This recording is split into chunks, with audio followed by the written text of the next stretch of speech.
Dude, let's talk about my number 3 violent moment post-Reagan era in mainstream comics.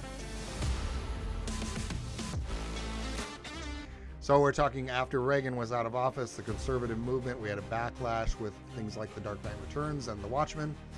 And I'm counting down my top 5 moments in the late 80s, early 90s of this kind of movement towards violence, real violence in comic books. And this was kind of demand-based. There were a lot of fans that were kind of screaming for, we want real stories, and the sales reflected this. So it was a time of really moving in that direction.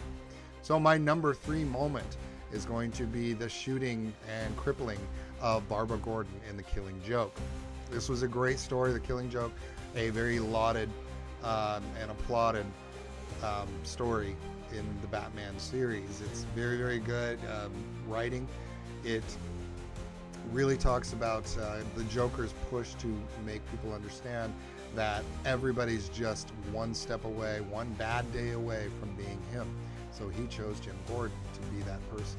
Great story, check it out sometime. But this story upset a lot of the feminist movement.